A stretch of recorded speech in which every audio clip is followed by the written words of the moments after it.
తెలంగాణ కాంగ్రెస్లో కీలకమైనటువంటి పరిణామం చోటు చేసుకుంటుంది. పార్టీ ఒకప్పుడు రాజశేఖర్ రెడ్డి సందర్భంలో కేవీపీ ఉండేవారు. ప్రభుత్వాన్ని రాజశేఖర్ రెడ్డి నడుపుతూ ఉంటే ఏమైనా ప్రాబ్లమ్స్ వస్తే సాల్వ్ చేయడానికి కేవీపీ.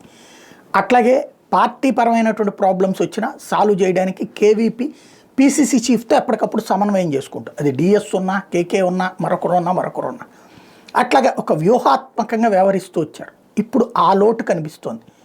ఇటు పీసీసీ చీఫ్ మహేష్ కుమార్ గౌడ్కి ఇటు రేవంత్కి మధ్యన సమన్వయ లోపం అనాలా, లేదా కాంగ్రెస్ పార్టీ సహజ సిద్ధమైన లక్షణం అనాలా.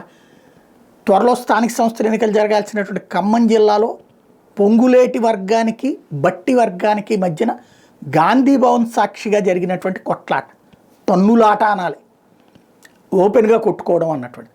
పొంగులేటి కాంగ్రెస్ మంత్రే, బట్టి కాంగ్రెస్ మంత్రే. కాకపోతే పొంగులేటి బయట నుంచి వచ్చాడు, వస్తా బీఆర్ఎస్ వాళ్ళని తెచ్చుకున్నాడు, వాళ్ళకి పదవులు ఇస్తున్నారు, బట్టి వర్గానికి ఇవ్వట్లేదు అన్నటువంటిది. దీన్ని అదుపు చేయడం పీసీసీ చీఫ్ వల్ల కావట్లేదా, ఇద్దరిని కన్విన్స్ చేసే ప్రయత్నం రేవంత్ వల్ల కావట్లేదా, ఇద్దరి మధ్యన సమన్వయం లోపిస్తోందా? చెక్ చేసుకోవాల్సిన బాధ్యత కాంగ్రెస్ మీదనే ఉంది.